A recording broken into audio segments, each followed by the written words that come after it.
I am shuffling 9 times.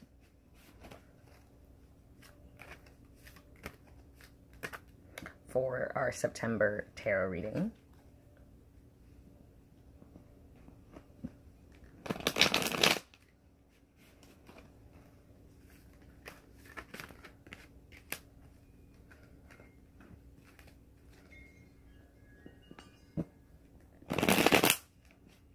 Okay. And I'm pulling concern, opportunity, or obstacle. And then A is for advantage or aversion. So let's see here.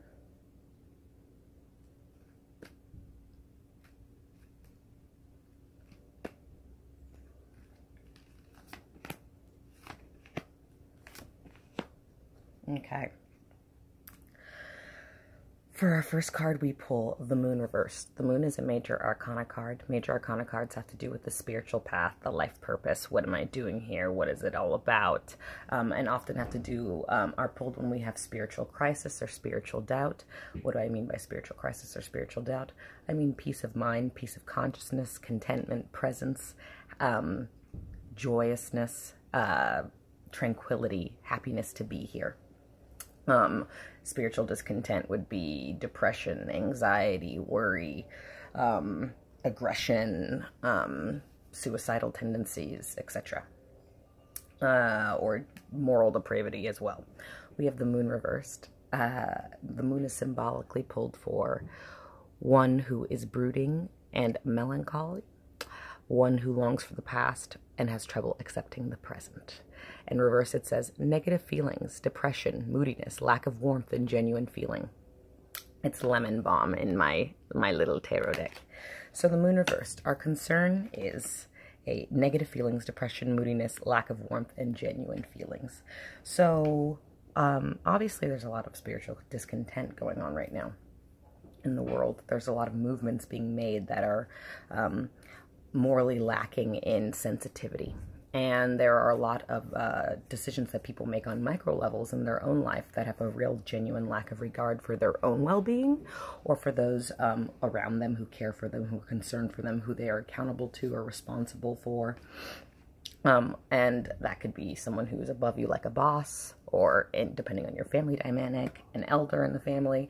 That can also be a child. That can also be someone that you have promised work to, someone that you've committed to doing something with or for, who then you do not show up for.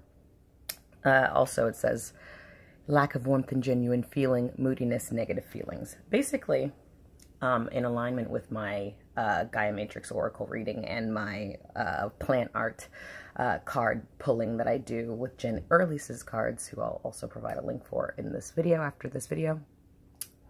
This reading seems to be speaking about not only a spiritual crisis, but a real genuine recognition of the need for spiritual fulfillment and contentment and consistency. An order needs to be put in place, right?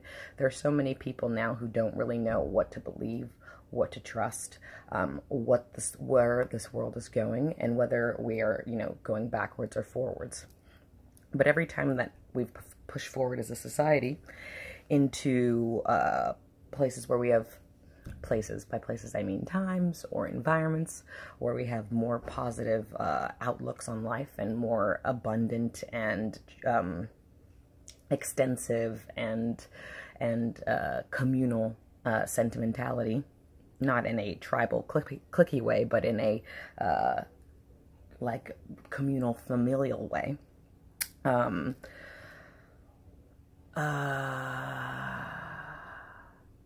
My God, I just forgot about what I was saying just now. Yes. Okay, crises. Sorry. Crises of faith.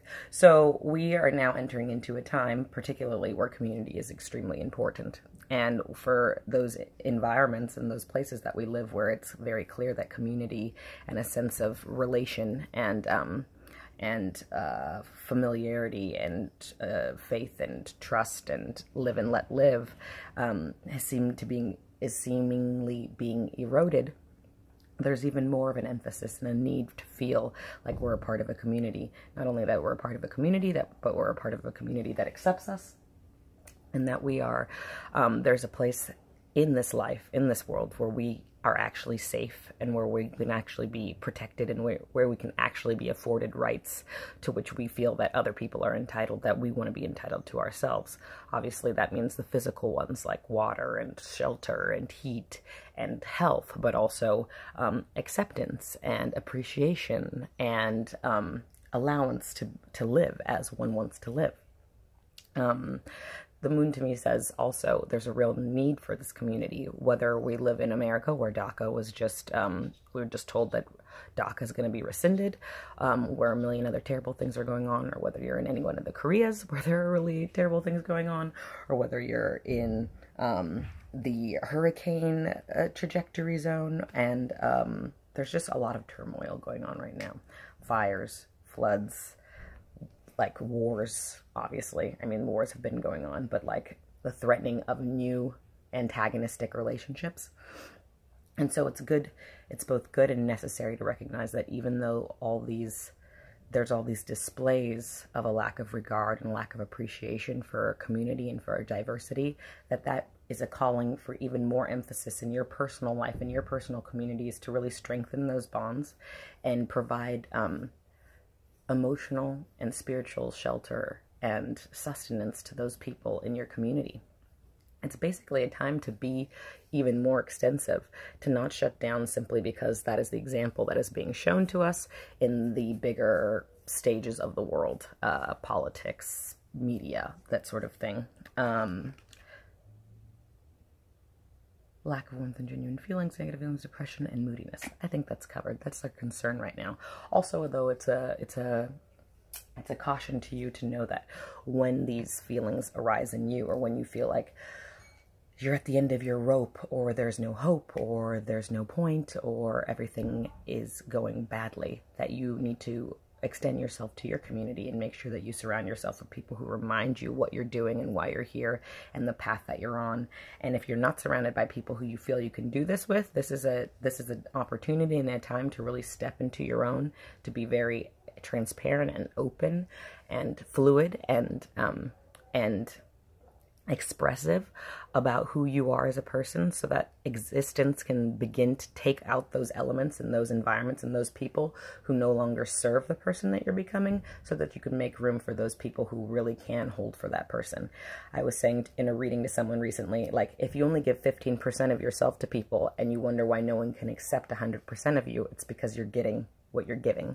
When you're willing and vulnerable enough to offer 100% of yourself, even though there might be a lot of falling away of people who cannot take 100%, that opens up opportunities for people who can bear and accept and love 100% of you to come into play.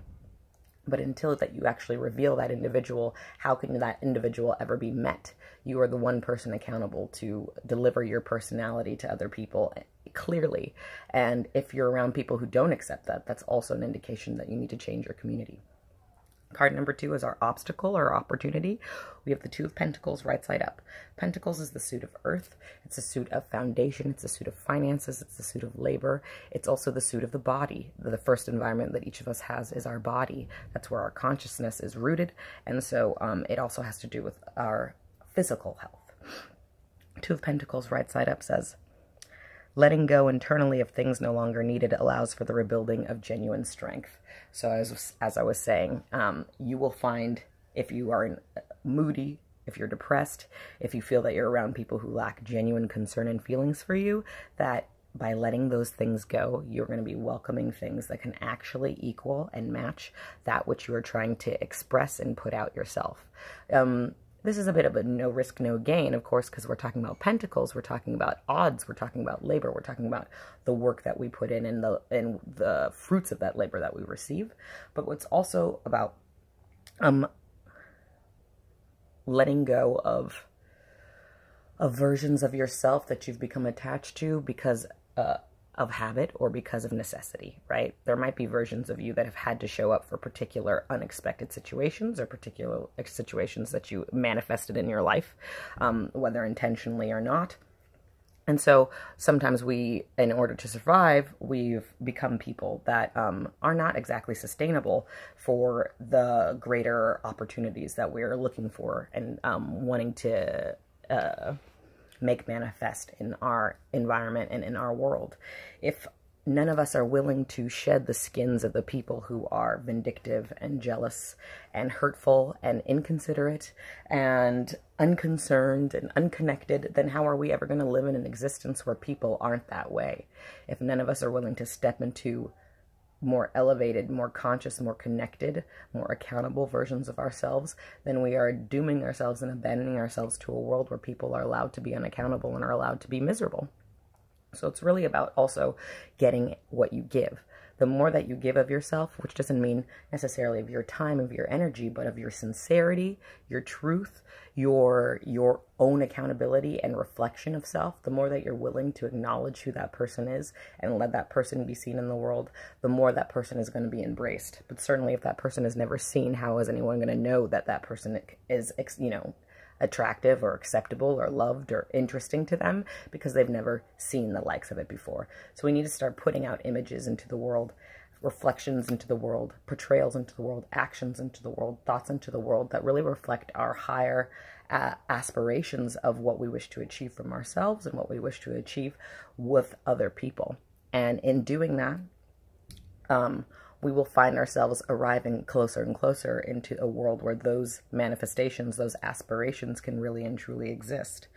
And that's not to say that it happens in some magical way without turmoil. Of course, it's the turmoil that unfortunately brings you to that place in this world where we've decided that we want to learn through pain as opposed to, you know, maybe just debate or less severe responses to change.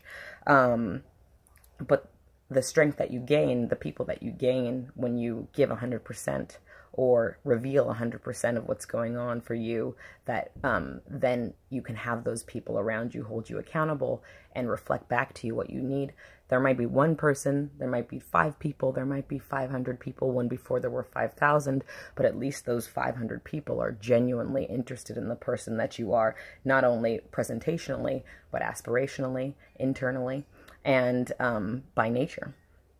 Card number 3 is the aversion or the advantage. We are still in Pentacles. We have the Knight of Pentacles reversed. Again, Pentacles, earth, labor, finances, foundation, physical body.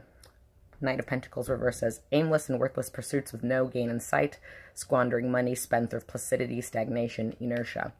I was thinking of something to say about... yes. I wrote about this a little bit prior to, not necessarily in a reading, but something that I wanted to say about our aspirational existence, our aspirational world, our aspirational selves. Now, I use the analogy of us all living in a house where there is a master builder who we do not know. We are all guests in the house of this master builder. And, you know, every guest that checks in to this master builder's house is a bit different. The master builder is quite liberal in its thinking, so it does not specify, or they do not specify, exactly what people can move in and what people can't move out. We just find that people show up, arrive, and check into a room in this house, right? But in this house, which we have not built, which we have checked into, which we are guests in, there are many, many rooms. And different people, different guests will tell you rumors about rumors or facts about rooms that they have seen or rooms that they have heard about. So if you live in a room on the in the basement and you are told by some other guests that you meet maybe in the lobby, which is as far as you've ventured, that there is an attic, but you've never been to the attic, you have to go either on faith or on experience, right? Either you trust that guest, you think that guest has accountability, and so you believe that there's an attic, regardless of whether you've seen it, or you have your doubts, or you need to, know for yourself, so you decide to go seek out the attic to see if it truly exists. But the fact of the matter is, if a master builder has built a house equipped with all these rooms, the attic is there regardless of whether or not you acknowledge it. Granted, we have to trust the messengers who tell us that the attic is there. Obviously, we have to trust our own perspective. If you can step outside the house long enough to take a full look at the structure, then you have a better idea. If you actually walk inside the house up to the furthest top that you can get to and you arrive at the attic, then you can know for yourself. But the fact that there is an attic and the fact that there's a basement and the fact that you live in the basement doesn't mean that you cannot aspire to be in the attic. Okay, now I can drop that analogy and say what I mean, which is, you know, people talk about it being impossible for there to be a more peaceful, more harmonious world, a more egalitarian, equitable world, a place where there's not necessarily war, even though people are disgruntled, that things are dealt with in a different way. But no one's actually made the attempt to truly create this world. And so it's the same as, to me, saying that I live in the basement, and even though there's theoretically an attic, I don't believe that the attic exists. It's like, you don't need to believe that the attic exists. You just need to find a way to get to the attic to know whether it exists or not, right? So some people think that you do that through faith. Some people think that you do that through work. But certainly you don't get to the attic by never making an attempt to truly and really go there. And there have been several attempts with humanity over time, and yet we go with this back and forth, this rigmarole where it's like 2 steps forward, 17 steps back. We open up the United States, as it should be always, to immigrants and to diversity and to acceptance, and then we step back and say, no, we don't accept people anymore because that's the way that this is going. We're coming from this place of ignorance, regardless of what we do. Every human person has in common that they were born from a mother, they were born butt naked, and they were born ignorant. So as a species, we have that in common, that we are more ignorant than not. At the same time, there are many things that we can and we have learned that we can know, and there are many more things yet that we have not learned. So to deny that there's a possibility of peace or peace of mind or acceptance, to deny the fact that there is an attic, yet to never actually attempt the actual behaviors and actions and relationships that need to be established in order to get one to a peaceful, more accepting world, or to get one to the attic. Like, you have to use your legs, obviously. You have to put physical exertion into your body in order to get from the basement into the attic. You have to ask for directions. You may have to get lost. You definitely are going to have to understand the basic structure of a house to realize that the attic would be up. And you have to put in the energy, regardless of what you've been given naturally in this world, whether that means you have to ask for assistance because you don't have the use of your legs, or whether you have the use of your legs but you tend to be lazy so you stop a lot, or whether you tend to rush things, so instead of going to the attic, you fly out a window. Like, all these factors, all these analogies or allegories, I'm not exactly sure what the exact word for it is. There are a million possibilities. But the thing that we need to understand, particularly as we didn't build the house, is that the attic is there. We just need to show up. We just need to show up into the attic version of ourselves. The highest, what is the attic? The highest place in the house. So we should each be striving for the attic of our own self, the attic of our own life, the attic of our community, the attic of our world. Not addict, but attic. Again, Knight of Pentacles says, aimless and worthless pursuits with no gain in sight, squandering money, spendthrift, placidity, stagnation, inertia. Stagnation, inertia is to believe that simply because you were incarnated into a particular environment, that's the only environment that can exist, that should exist, that exists for you, that benefits you, that you're entitled to. You know, there needs to be actual physical exertion. Pentacles is the suit of action. It's a suit of labor. It's a suit of making things manifest in this world. So it's like, if you want something, you need to be putting in as much possible exertion and work as possible, however that looks for you. That doesn't mean you need to be physically exhausting yourself, but it does mean you need to do everything that you can do that doesn't do harm to others and doesn't do harm to you, that brings you closer to that vision. The more that you commit to that vision, the more that you commit to that aspiration, the more that you commit to that topmost point in life, the more that you make it manifest in your language, in your environment, in the things that you do, in the things that you bring into your life, and the things that you let go of your life, the more life meets you in those states and in those circumstances. And finally, I guess, one thing to ask and to know is whether or not you trust life. I ask this to a lot of clients that I do readings for, when they're telling me that they have doubt and anxiety, or they don't want to commit to a decision that they've been knowing they need to make for months. And I say, do you trust yourself? Usually the answer to this is no. So then I ask, do you trust life? Most people actually say yes. And so my question is, if you trust life and life continues to bring you to the same question or the same inquiry or the same place, and you continue to deny the decision that is showing up to be made, then you don't really trust life. You theoretically trust life, but you don't actually put any of the work in to show up when life is telling you something. So when life is bringing people into your life, continuously taking types of people out of your life, blocking you from particular environments or people or individuals, or making sure that every time you're in a particular environment or with particular people that your life becomes very emotional and hard and brittle, then you're not trusting life. Trusting life creates a fluidity. Trusting life creates a flow and a process. Everything in the universe, other than humans, seems to trust life because it all goes through a very natural flow. It's not like the moon has a personal crisis about its role in the solar system. The sun stays where it's supposed to be, in the middle, and everything revolves around it. It trusts life. That is the role it's been given, and it does that role. So now humans need to decide for themselves individually and for ourselves as a collective, what is our role? That there is a role, I have no doubt. A lot of people do.